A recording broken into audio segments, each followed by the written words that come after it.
Le mode de vie qui rend compétitif dans un contexte de mondialisation, en général, amène beaucoup plus de facteurs dits obésogènes que de facteurs qui favorisent la prévention du surpoids. L'une des choses qui apparaît très importante, c'est la régularité de la prise alimentaire, la régularité des repas, éventuellement des collations si on souhaite prendre des collations, mais il semble très important pour les personnes en particulier qui ont des difficultés de contrôle de leur poids corporel d'avoir un rythme de repas qui est raisonnable, qui est régulier, sur lequel on peut compter et qui va justement permettre de bien ressentir les effets de la satiété après qu'on a mangé.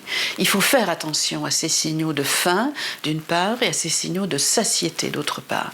Étant bien entendu que ces signaux vont se produire dans un environnement dont nous avons vu tout à l'heure que beaucoup de stimuli, beaucoup d'influences vont réussir parfois à brouiller la clarté de ces signaux de faim et de satiété.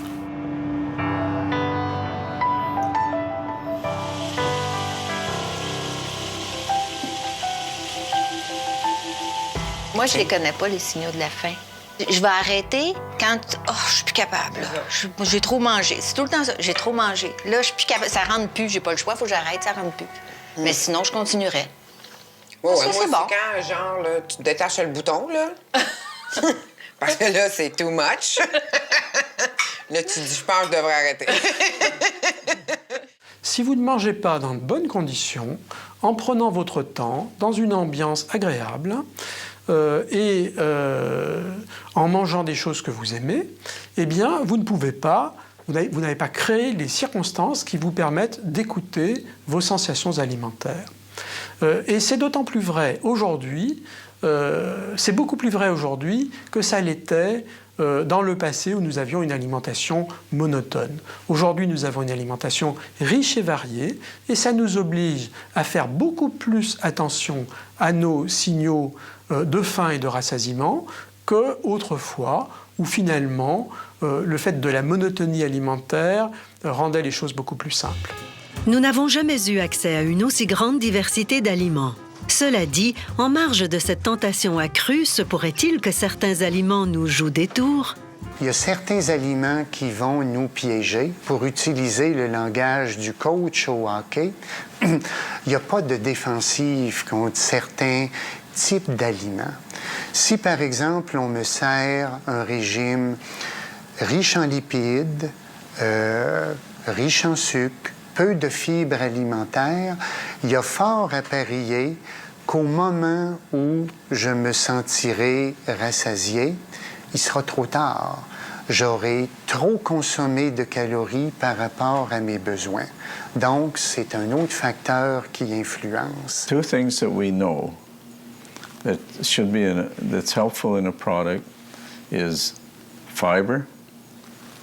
They're fiber and proteins, because they actually give you more bang for your buck. That is, what I mean by that is the calories, they actually suppress appetite and stimulate the physiological system more than you can account for just because of their calorie content.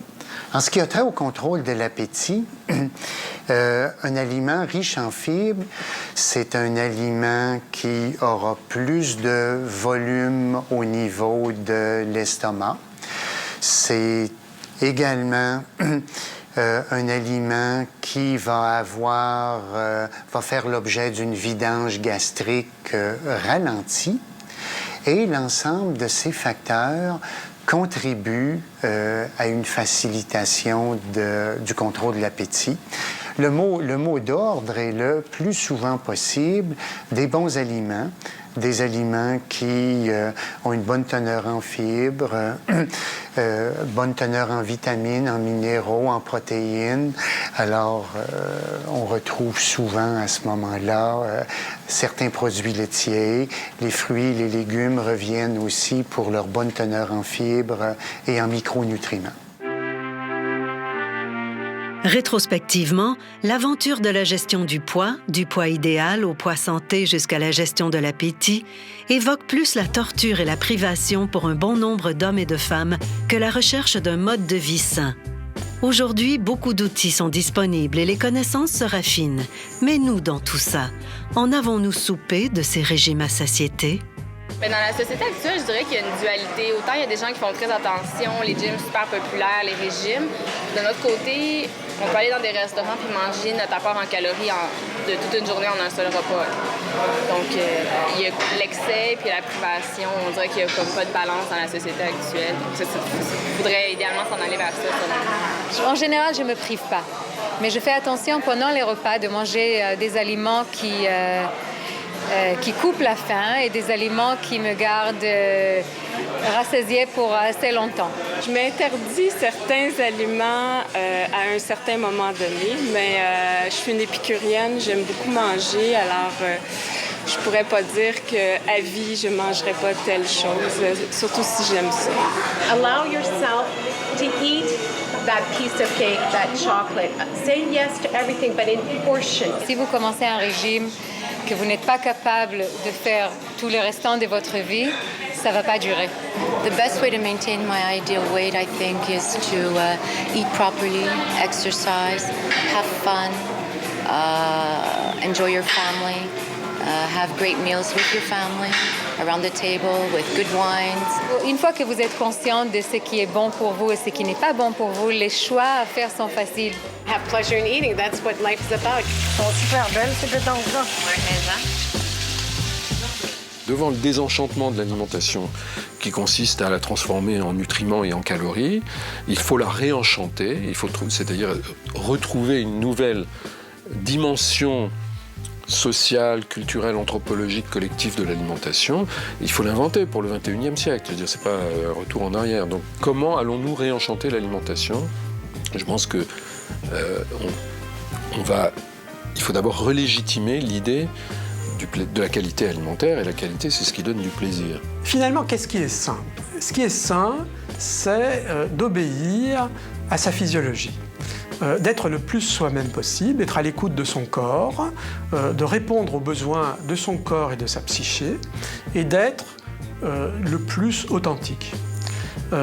Donc, une girafe authentique est la plus girafe possible, et une personne humaine authentique est la plus elle-même possible. Maintenant, je mange à ma faim, mais mon corps est vivant, puis mon corps est à l'écoute de toutes les pulsions puis les sensations que je peux avoir. Puis je peux faire de l'exercice, puis je peux marcher, puis je me sens bien. Santé! Au plaisir de vous recevoir. Santé!